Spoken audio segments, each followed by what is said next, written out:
संसार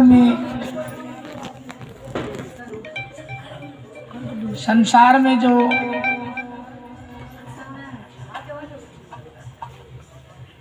मालिक ने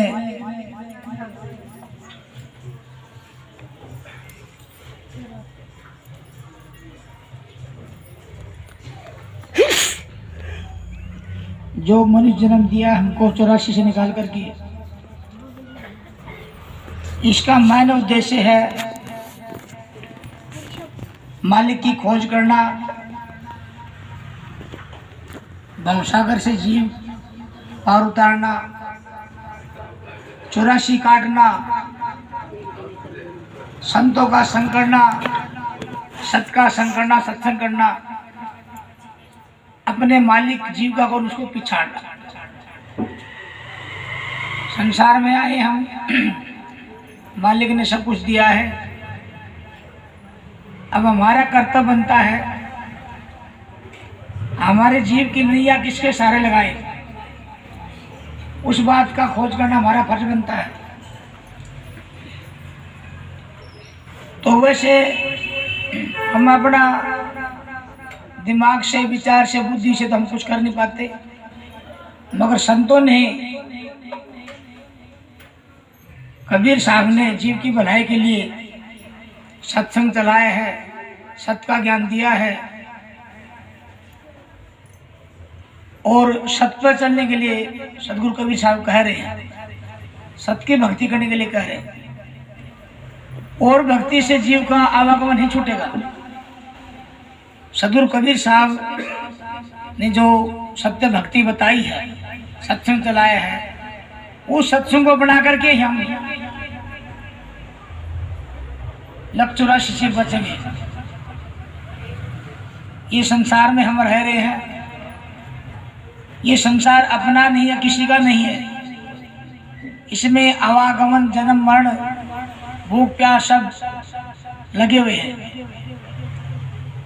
ये झगड़ा संतों के सिवाय, कबीर साहब के सिवाय किसी ने मिटाया।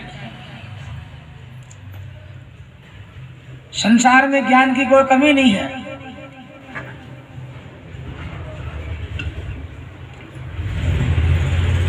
और गुरुओं की भी कमी नहीं है। जितने भी संसार में गुरु हैं उतने ही ज्ञान है,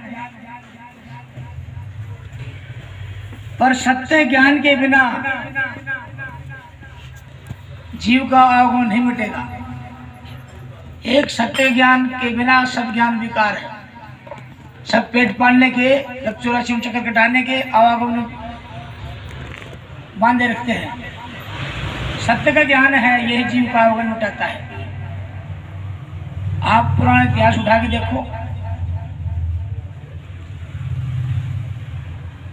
और कबीर साहब ने चारों युगों का प्रमाण दिया, सबूत दिया है कि मेरे नाम बिना, मेरे भेद बिना कोई पार नहीं पाया। जैसे कबीर साहब की शब्दवाणी सुनते हैं, सत्संग सुनते हैं, जीव को बहुत शांति मिलती है। और शांति मिली तो सब कुछ मिल गया, शांति नहीं मिली तो कुछ भी नहीं मिला। एक शांति होती है, कुछ समय की शांति होती है। एक शांति हो सदा शांति, चिर शांति बोलते हैं। तो गुरु बिना कोई ज्ञान नहीं है, पति के बिना सत्य नहीं हो सकती, सत्य को भजे बिना जीव को शांति मिल नहीं सकती।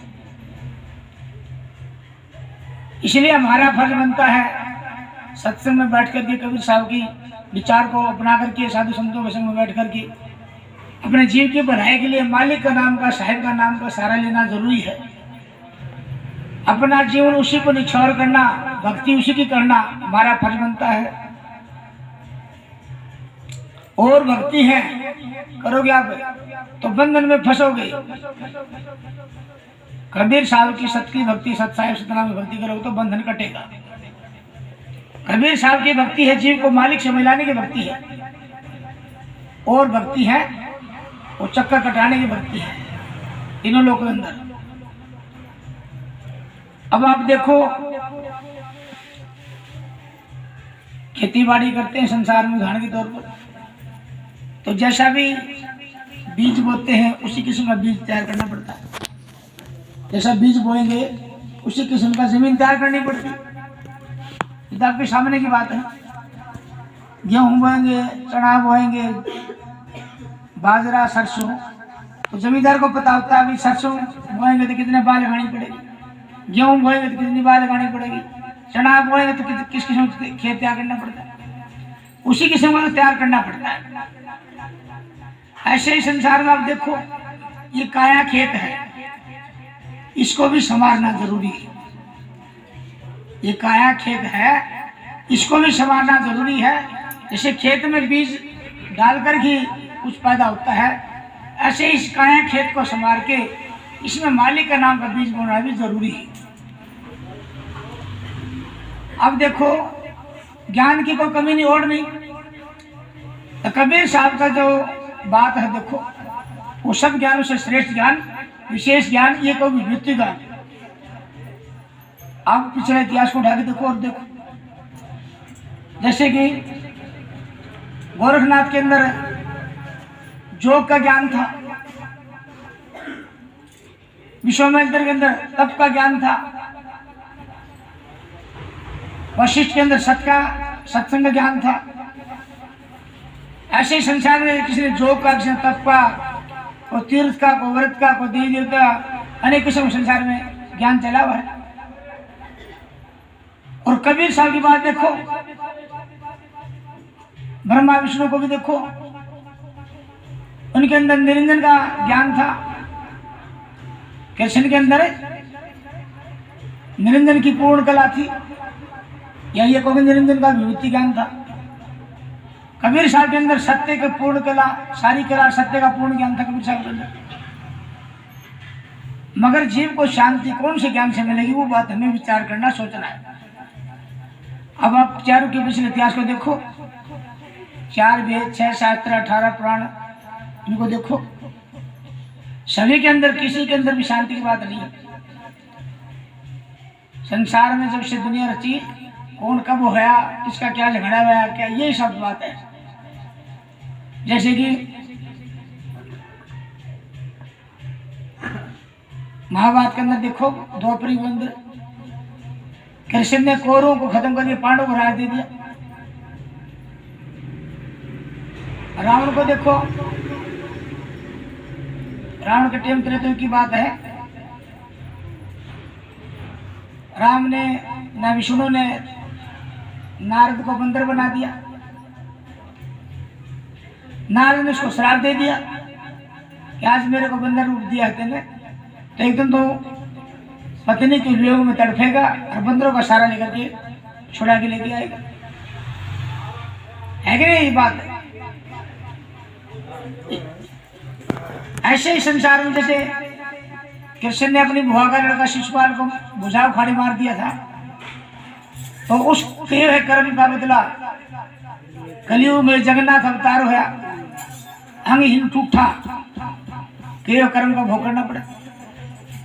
तो इन बातों को देखते हैं, इन ज्ञान में शांति नहीं है, इनके अंदर राग द्वेष तेरा मेरी, शांति की बात नहीं, बदले की भावना है। और जीव कर्म के अंदर बंधन में बंद करके उसका कर्म का भुगतान करता है।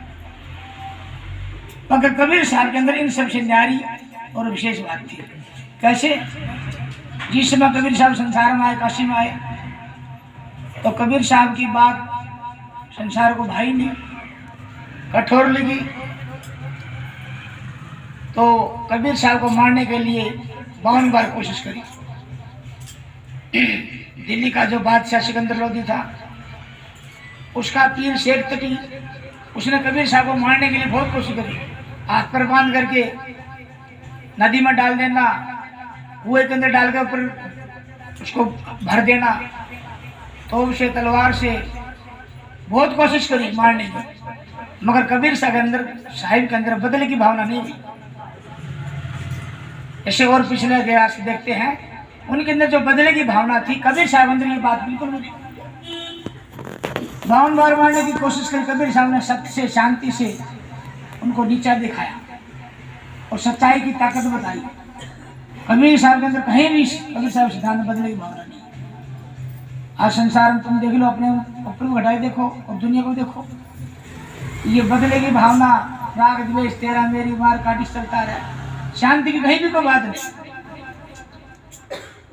और कबीर साहब के अंदर ये बात थी कि जीव को शांति देना, राग द्वेष तेरा मेरी मिटाना और आवागमन मिटाना, मालिक से मिलाना।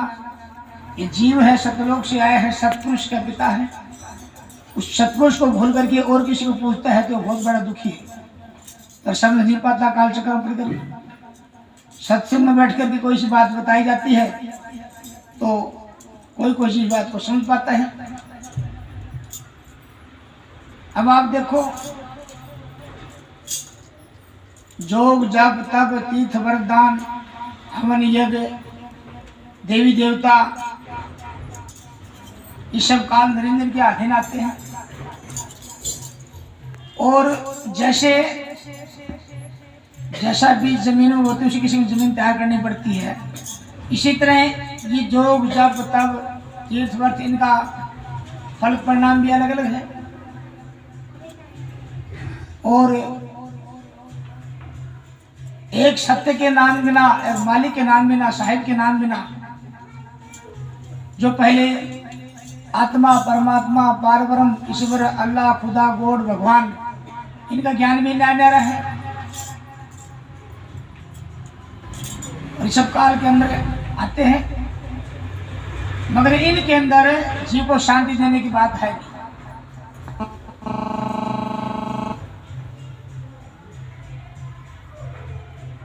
कबीर साहब के जो अनुयायी साधु संत है, गरीबदास, गीसा संत, नानक साहब, दादू साहब, पलटू साहब, मेरा भाई, ये सब कबीर साहब के अनुयायी थे। इनके अंदर भी सत्य की कला थी, मगर जो कबीर साहब के अंदर पूर्ण कला थी वो कला इनके अंदर नहीं थी। इसलिए कबीर साहब को संत श्रोमणी कहते, संतों श्रेष्ठ। और ये सब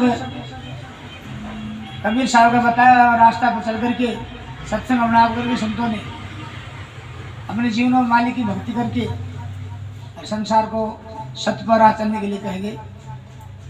आज कहीं भी कोई सत्संग करता है तो इन संतों की वाणी गा करके ही जीव को शांति देते हैं।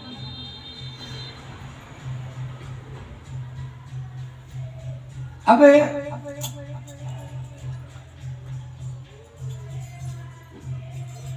कबीर साहब जो भक्ति बता रहे हैं, गुरु का गुण तो संसार में अनेक आते हैं, मगर कबीर साहब जो भक्ति बता रहे हैं वो सतगुरु भक्ति है। मतलब सब ज्ञान से न्यारा सत्य ज्ञान है, श्रेष्ठ ज्ञान है। और सतगुरु ज्ञान से जीव का कल्याण होगा, कबीर साहब का कहना है। इसके अलावा कोई जीव को शांति देने वाला है नहीं। तो ये बात हमें पढ़ाएंगे कबीर साहब की, तो ये सोचो भी हमारा जो जन्म सफल है। और कबीर साहब की बात नहीं अपनाई। कबीर साहब सत्य की भक्ति करने के लिए सत्य को पुजा रहे हैं और शब्दवाणी साखी के जरिए संसार को शिक्षा दे रहे हैं। कबीर साहब उपदेश दे रहे हैं कि मालिक के नाम के बिना जीव को भलाई करने वाला कोई नहीं। इसलिए कबीर साहब सत्य को बचने के लिए कह रहे हैं, सतनाम सत साहिब। कबीर साहब कह रहे हैं इसको अपनाओ, सत्य की भक्ति करो, सत्य को पूजो, सत्य का नाम लो। गुरु इंद्रमणि महाराज जी ने भी अपने जीवन में सत्य की भक्ति करके संसार के जीव को दृढ़ कराया। जो उनकी शरण में आए हैं और सारे संसार के लिए सत्य को चलने के लिए कह के गए। आज उन्हीं की दया से, गुरु की दया से सत्संग हो रहे हैं। कबीर साहब का प्रचार प्रसार महाराज जी ने खूब किया और ये बताया कि कबीर साहब विश्व सृष्टि के रचयिता हैं, कुल के मालिक हैं, जीव के तारणहार हैं, सृजनहार हैं। कबीर साहब का ज्ञान के बिना, कबीर साहब को जाने बिना, कबीर साहब की भक्ति बिना ये जीव पार जा नहीं सकता।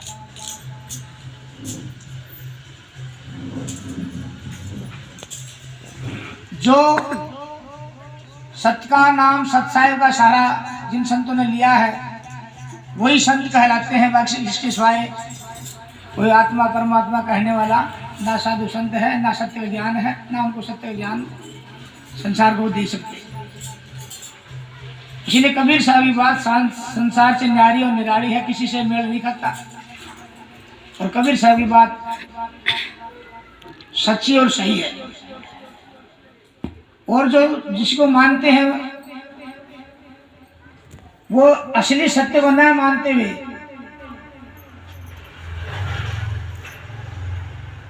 वो जो जैसा ज्ञान है उसी को सत्य मानते हैं। ये अर्थात सत्य तो कबीर साहब ने बताया कि कबीर साहब को जो लेख मिलता है, सत्य साहिब, सत्य नाम, सत्य गुरु, सत्य धर्म, सत्य पंथ। और संसार में अब देखो धर्म के नाम पर कितना झगड़ा चला हुआ है, कितने फूट और भेदभाव जीव के अंदर चली हुई है। ये सब संतों के ज्ञान से, सत्संग से मिटेगी और मिट नहीं सकती। कबीर साहब का कहना है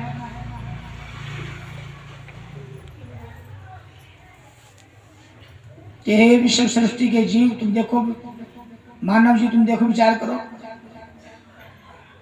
जब धरती एक है, आसमान एक है, सबके अंदर बोलने वाला जीव एक जैसा है,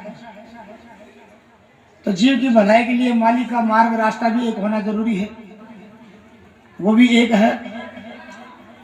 जीव का पिता भी एक है, मालिक एक है। उस एक को पहचानो, तुम उसका सहारा लो। और चाहे कितने ही जन्म बीत जाओ, जब तक सतगुरु कबीर साहब का सत्य भक्ति नहीं अपनाओगे तो शांति मिलेगी नहीं।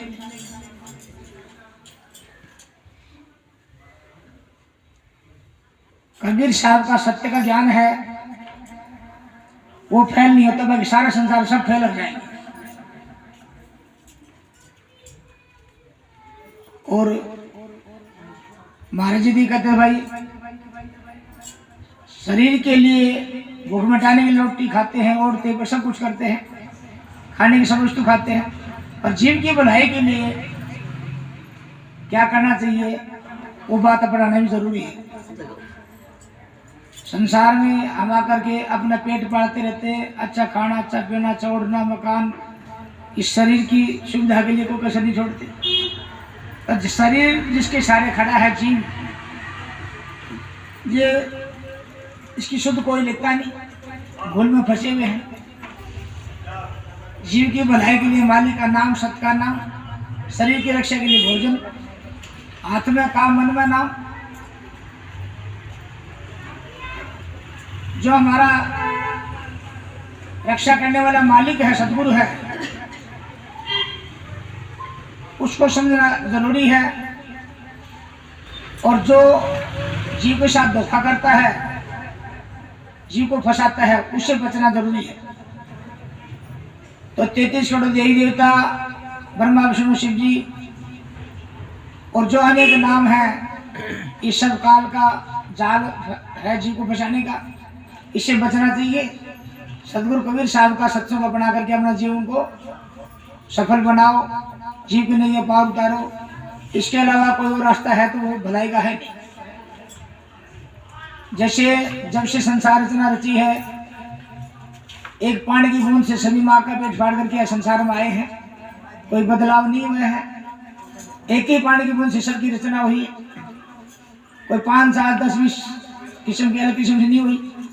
ऐसे ही इस जीव की भलाई के लिए मालिक भी एक है, उसका नाम भी एक है, और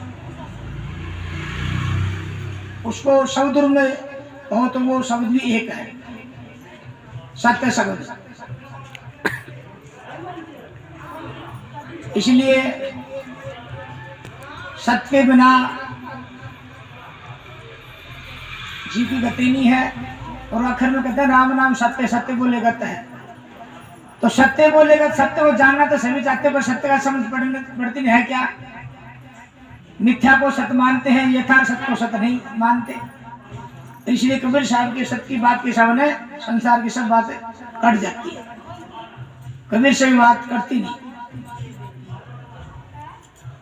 तो जैसे दूध को मिला करके सार चीज घी निकलता है, तो कबीर साहब ने विश्व सृष्टि को सार निकाला है। सबको 3 लोग को मिलो करके और सार शब्द निकाला, सत सार। और इन लोगों ने महाराज जी का कुल का मालिक, सब का मालिक, विश्व सृष्टि का मालिक सत साहिब है।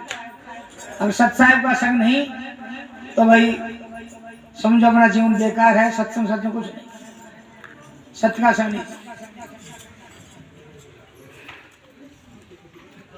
आज संसार में कबीर साहब की बात सबको सुहाती है, सबको अच्छी लगती है, बैठ के सुनते हैं, कोई विचार नहीं सकता, मगर अपना नहीं पाते।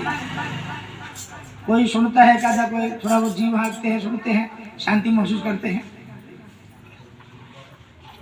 लेकिन ये तो वो जीव बड़ा भाग्यवान है जो गुरु विद्या सत्संग आता है, धीरे धीरे सहजे सहजे सब कुछ होगा, समय लगेगा। जो अब चेत गया तो अच्छी बात है, और नहीं चेतते तो फिर आगे जाकर कई जन्म बिताने पड़ जाएंगे। इसलिए संतों का, कबीर साहब का, गुरुदेव महाराज यही कहते थे, भाई सत्य को पूजो, सत्य को भजो, सत्य का नाम लो, सत्य की प्राप्ति करो। ये बोलने वाला कौन है, इसकी खोज करो। बोलने वाले भलाई तो सबकी भलाई, इसको ठिकाना कहाँ मिलेगा, वो जानना जरूरी है। तो हम खुद तो इतने सामर्थ्य नहीं है जो खोज करके भाई इस बात को करें। जब संतों ने जैसे दूध बिलो करके काट के घी खाना तो बड़ा कठिन रहता है, और थोड़ा थोड़ा बिला बिला घी है ना, वो खरीद के खा ले वो अच्छा रहता है। तो संतों ने बिला बिला जो सार चीज दी है बिलो करके, वो निकाल के दे, उसको अपनाना ही हमारा फर्ज नहीं था। तो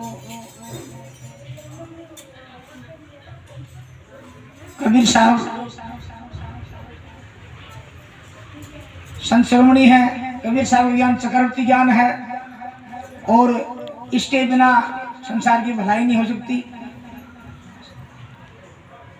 आप सब सत्संग गुरु विद्या से आए हैं, बैठे सुन रहे हैं, तो ये भी आपकी घड़ी लेखा में लिखी जाएगी मालिक के नाम उसमें। और जो सत्संग में आप बिता रहे हो, ये आपका गुरु विद्या काम आएगा। अगर अपना लेगा तो बहुत अच्छी बात है, ये आपके सत्संग सुनाएंगे भी आपके काम आएगा।